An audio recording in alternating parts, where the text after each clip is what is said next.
வணக்கம். இன்றைக்கு நாம் பார்க்க இருப்பதும் மன உடல் சம்பந்தமாக உள்ள சில பிரச்சனைகள், அதிலிருந்து நாம் மீண்டு எப்படி நன்றாக இயக்கத்தை செய்து உடல் நலத்தோடு இருப்பது என்பதை பற்றி பார்ப்போம். இப்படி போன முறை பார்த்தபோது கூட சில இயக்கங்களுக்காக நான் சொன்னேன், எப்படி செயல்பாடுகள். ஏதோ ஒரு கூட்டத்துக்கு நான் போயிருந்தேங்க. அன்றைக்கு ஒரு மருத்துவ சம்பந்தமான ஒரு சொற்பொழிவு நடந்து கொண்டிருந்தது. பார்க்கும்போது வெகு சாதாரண விஷயமாக எல்லோரும் தெரிந்து கொள்ள வேண்டும் என்று நான் நினைக்கும் அந்த விஷயமாக இருப்பது கூட நம் மக்களுக்கு தெரியாமல் இது சொல்கிறாரு அது சொல்கிறாரு பிரமாதமாக இருக்குது என்னையாவும் எனக்குன்னா அப்படி நம்ம மக்களை பற்றி நினைக்கும் போது ஏன் இப்படி இருக்கிறார்கள்? தன் உடலை பற்றி தெரிந்து கொண்டால் என்ன, தன் மனதை பற்றி தெரிந்து கொண்டால் என்ன? எத்தனை சேனல் கேளுங்க, கரெக்டாக இது இப்போ 3:30 மணிக்கு இந்த சேனலில் இது வரும், அதில் அது வரும், எத்தனை தெரிஞ்சு வச்சுருக்காங்க. அதே 6 சீரியல் பார்க்குறாங்க. ஒரு டிவி கதாநாயகியாக வரா, அவள் அதே இதில் வில்லியாக வரா. இது இந்த சேனலில் இப்படி வருவா சார், அதில் அப்படி வருவார் சார். அது பகுத்து பிரிந்து இவா ஒரே ஆளாக இருந்தால் நம்மளாம் இவன் இங்கே இப்படி இருக்கா, போனதில் நல்லா வந்தாலும் இவன் இப்படி இருக்காங்க. நீங்கள் ஒன்று பக்கத்தில் உட்காந்து அமைதியாக பார்க்கணுன்னா பாருங்க, இல்லை பேசாமல் போங்க. நான் இப்போ போன 4-5 நாளுக்கு முதல் ஒரு தலைமை பொறியாளராக மின்சார வாரியத்திலிருந்து ஒருவர் ஓய்வு பெற்றார். அவருக்காக ஒரு பிரிவு உச்சாரம் நடந்தது. அவருக்கு இனிமேல் ஒருத்தர் சொல்கிறார், இனிமேல் இது அலுவலக பணி காரணமாக அங்கெல்லாம் அலைந்து கொண்டிருந்தார். இனி வீட்டிலே அமைதியாக தன் மனைவி மக்களோடு அதையே போலாருந்தாங்க. இது வரைக்கும் அந்த அம்மா நிம்மதியாக இருந்தாங்க. இந்த ஆள் ஆஃபீஸ் போயிட்டு இருந்தேன், நான் ஒழுங்காக எல்லா சீரியலும் பார்த்துட்டு இருந்தேன். வந்துட்டு ஐயா உட்காந்துட்டு இவன் ஆஃபீஸ் போன மாதிரி என்கிட்ட போயிட்டு மரத்தடிக்காது போயிட்டு வாயா, நான் சீரியல் ஒழுங்காக பார்க்கறது கெட்டு போச்சியா. சில இடங்களில் பார்த்தீங்கன்னா சில இடங்களில் இந்த சும்மா இருக்க மாட்டேன். வந்தோடனே என்ன இந்த சீரியல் தானே இதானே அதானே பாருங்க. உங்களுக்கு ஏதாவது தெரிஞ்சால் பேசுங்க, இல்லைன்னா அமைதியாக படத்தை பாருங்கள், சீரியலை பாருங்கள். நான் பார்க்க உடனே இவன் எப்படின்னா போனதில் கதாநாயகி இதில் வில்லிங்கவா, நீ சும்மா போட்டு தோண அன்னி பார்த்து நினச்சிருந்தா எப்படி இருக்கும்? இப்போ வாய்ப்பு இந்த டிவி சீரியலை பார்த்து அதில் இருக்கிறது கேடு கெட்ட ஒரு மாமியாரை ஒரு பெரியவரை காமிக்கிறேன். அதை பார்த்து உங்களுக்கு சந்தோஷம் என்றால் அதை விட கேடு குறைந்தவளாக நான் இருக்கிறேன். நான் நல்லவனா இல்லை, அதை விட கேடு குறைந்தவளாக இருக்கிறேன் என்று மகிழ்வு அடைகிறார் என்றால் இது எங்கே போய் சொல்கிறது? அதை பார்த்துட்டு இருக்கும்போது ஏன் மருமகன் அப்படித்தான் இருக்கான், அவங்களுக்குள்ள ஒரு டிஸ்கஷன். அது முடிஞ்சோடனே ஒரு பெரிய டிஸ்கஷன். எல்லா வீட்லையும் இப்படி தான் இருக்குது, எல்லா வீட்லையும் அப்படித்தான் இருக்கும். ஏன்னா நம்ம சாதாரணமாக சொல்லுவோங்க, நாங்கள் சொல்லுவோம் கடமைக்கு, அதாவது ஒருத்தருக்கு கடமை என்று சொல்லப்படுவது. ஆக கடமையை செய்யும்போது நீ வெறுப்பின்றி செய்வதற்கு பழக வேண்டும் என்றால், ஒரு நடுத்தர வயது பெண்மணி ஒருவர் இருக்கிறார் என்றால், அவளுக்கு மூத்த மகனும் கல்யாணம் பண்ணியாச்சு, மருமகன் வந்தாச்சு. மூத்த மகனுக்கு நீங்கள் என்ன 28-24 வயசில் கல்யாணம் பண்ணியாச்சுன்னா இந்த அம்மாவுக்கு 35-40 வயசு இருக்கும்.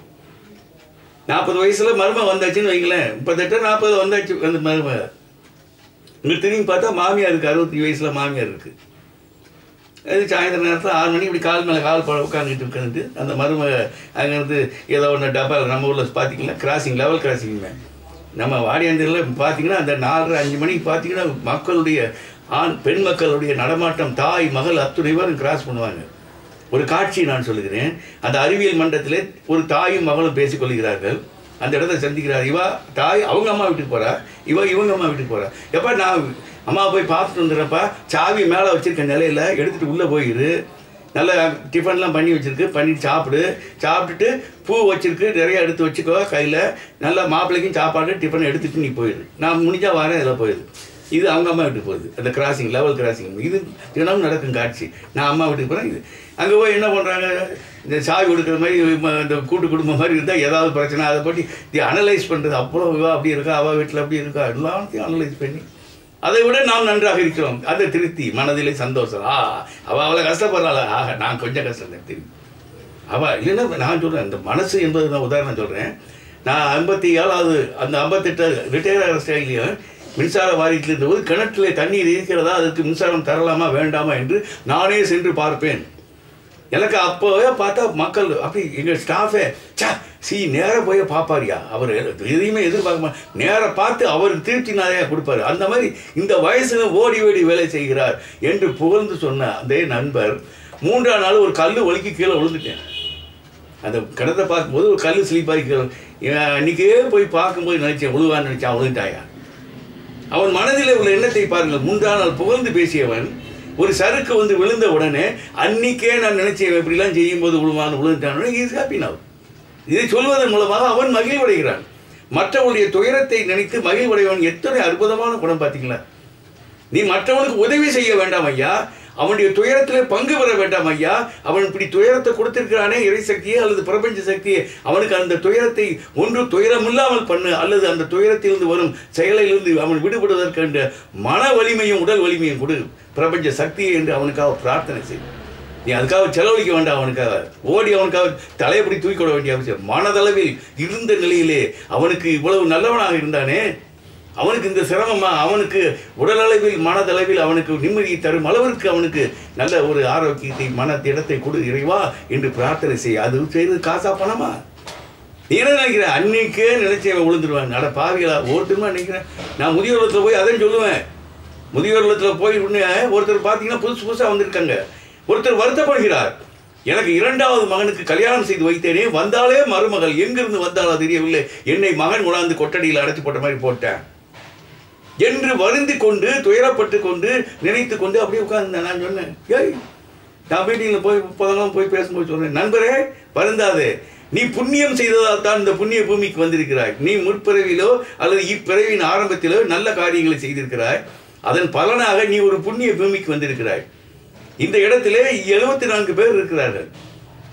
உன்னை தவிர 73 பேர் இருக்காங்கன்னா, நீ நன்றாக இருக்க வேண்டும், ஆரோக்கியமாக இருந்து செயல்படும் தன்மையோடு இருக்க வேண்டும், மனதளவில் உடல் அளவில் நன்றாக இருக்க வேண்டும் என்று நினைக்கும் புனித ஆத்மாக்கள் 73 பேர் உனக்கு இருக்காங்க என்றால் நீ இந்த இடத்தில் வந்ததால் தான் இருக்கிறது. விருதுநகரில் டவுனில் வைப்பாரு, 5 பேர் நல்லா இருக்கட்டும் நினைப்பா, 20 பேர் எப்படா உழமாட்டேன்னு பார்த்துட்டு இருக்கான். அந்த பையன் வத்தல் வாங்கி வச்சிருக்காண்டா, இன்னைக்கு இந்த வத்தல் குறைஞ்சதுன்னா அடிச்சுடா பழிச்சு அவன் அட பாருங்களா. அடுத்தவனுடைய சுகக்கேட்டிலோ அடுத்தவனுடைய உடல் உபாதையிலோ அடுத்தவனுடைய பண நஷ்டத்திலே நீ மகிழ்வா. இதுதானே உனக்கு எண்ணம். அப்போ அடுத்தவனுக்கு உனக்கு இன்னைக்குன்னா உனக்கு நாளைக்கு இன்னைக்கு அதான் அது அந்த நினைவு இல்லை. ஆக அப்படி சொல்லுகிறேன். ஆக நீ இந்த புண்ணிய பூமிக்கு வருவதற்கு உன் மருமகள் தான் காரணமாக இருந்திருக்கிறார். அவளுடைய எண்ணத்தால் தூண்டப்பட்ட மகன் தான் உன்னை கொண்டாந்து வைத்திருக்கிறார் என்றால், உன் மருமகளுடைய எண்ணம் தான் உன்னை இங்கு வந்து சேர்க்கிறது என்றால், இந்த புண்ணிய பூமி வருவதற்கு காரணமாக இருந்த என் மருமகளே, உனக்கு நான் நன்றி சொல்லுகிறேன் என்ற நினைவோடு நீ இருந்தால், இங்கு நீ செலவழிக்கும் ஒவ்வொரு வினாடியும் உனக்கு சொர்க்கமாக இருக்கும். நீ செலவழிக்கும் ஒவ்வொரு நிமிடமும் ஒரு அற்புதமாக இருக்கும். இதை படிக்கலாம், தியானம் செய்யலாம், போகலாம், பிள்ளையார் கோயிலுக்கு சுற்றி வரலாம் என்றால் ஒவ்வொரு செயலுக்கும் நீ ஆனந்தம் அடையலாம், மகிழ்வடையலாம். இல்லை என்றால் ஒவ்வொரு வினாடியும் நீ நரகமாக பார்க்கிறாய். இதான் ஒவ்வொன்றும் நம்ம எண்ணங்கள் சொல்லுங்க. நான் போய் பார்ப்பேன் சமூகத்தில். அந்த காலத்தில் இப்போ நான் சொல்றது ஒரு 12 வருஷம் முடியும். வரிசையில் இட்லி வரிசையில் நிற்பாங்க. 8வது நிற்கிறாள் எனக்கு வேண்டிய நண்பர், அங்கு உள்ள நண்பர் ஒரு பெண்மணி நிற்கிறார். 8வது நின்று கொண்டு தட்டை வைத்துக் கொண்டு இட்லி வாங்குவதற்காக நிற்கிறார். திடீரென்று 9வது இருந்த பெண்மணி ஒரு இடி இடிச்சா பாருங்க. எங்க 8வது உள்ள பெண்மணியை ஒரு இடி இடிச்சு அவள் லம்பும் போது இவ போய் நின்ட்டாங்க. 8வது இடத்துல அந்த இருந்த பெண்மணி உதறி தள்ளி விட்டு நாம் புதிய பெண்மணி வந்து நின்று விட்டால், 8வது நின்ற அந்த இடி வாங்கி தள்ளப்பட்ட அந்த பெண்மணி பாவத்தோடு நின்று கொண்டு 9வது நின்று கொண்டு என்னை பார்க்கிறார். செய்ய சரி அப்படி செஞ்சாலே என்ன? அமைதி, நான் அமைதியாக இரு, ஒன்று வருத்தப்படாது, அமைதி, இதெல்லாம் டெம்பரவரி, தற்காலம்தான் என்று சொன்ன உடனே அங்கே இட்லி பரிமாறிக்கொண்டு வருகிறார்கள். அந்த 9வது இருந்தது 8வது போய் நின்னா பார்த்தீங்களா, அவளுக்கு காலையில் சுட்ட ஆறி போன விரட்டி பிடிச்ச இட்லி கிடைச்சது. 9வது போய் நிற்கிறா, தட்டை நீட்டிட்டு அப்படியே சூடு ஆவி அப்படியே அந்த துணியிலேருந்து எடுத்து போட்டு சூடாக போடுறேன். அப்படியே அந்த தட்டில் பிடிச்சிருக்கா ஆவி வந்து அவள் முகத்தை பட்டவன் என்னை பார்த்து ஒரு சிரிக்கிறா பாருங்க. ஆக உனக்கு புதிதாக அப்பொழுதுதான் இறக்கப்பட்ட சூடான அருமையான பஞ்சு போன்ற மல்லிகை போன்ற இட்லி தரப்பட வேண்டும் என்பது அந்த இறைசக்தியால் அந்த பெண்மணி ரூபத்தில் இடித்து தள்ளப்பட்டு 9வது சென்றாய், நீ பெற்றாய். ஆனால் அந்த 2க்கும் உள்ள இடைநேரத்திலே நீ பட்ட பாடு இருக்க. ஆனால் சொன்னேன் தற்காலிகம், it is temporary. when you have good thought you will be safeguarded by the universal power. நீ நல்ல எண்ணங்களோடு இருந்தால் உன்னை காக்க வேண்டியது அந்த இறைசக்தியின் கடமையாக மாறுகிறது. இறைசக்திக்கே நான் கடமை கொடுக்குறேன், முருகனுக்கே கடமை கொடுக்குறேன், டியூட்டி கொடுக்குறேன். உன்னை பாதுகாக்க வேண்டியதும் உன் உடல்நிலை மனநிலை பாதுகாக்க வேண்டியது இறைவனுடைய அந்த பெரிய முருகனுக்கு கடமையாக மாறுகிறது என்றால் என்ன அர்த்தம்? உன் செயல் அத்தனை அற்புதம் வாய்ந்தது. மற்றவர்களுக்கு நீ செய்யும் ஒவ்வொரு செயலும் it is getting recorded in the universal register. அங்கே எழுதிதான். நான் அதுக்கு தான் ஒரு யூனிவர்சல் தியரி சொல்லுவேன். இப்போ என்ன நேரம் இருக்குன்னு தெரியல, டைம் என்ன ஆச்சுன்னு தெரியல, இல்லை சொல்கிறேன், நல்லா கவனிங்க, நல்லா ஆழமாக கவனிக்கணும். இப்பொழுது நீங்கள் அமர்ந்த நிலையிலே அந்த இரவு நேரத்தில் உட்கார்ந்து பார்க்கும்போது ஒரு நட்சத்திரத்தை பார்க்குறீங்க. அந்த நட்சத்திரம் பளிச்சென்று மின்னிக் கொண்டிருக்கிறது என்றால்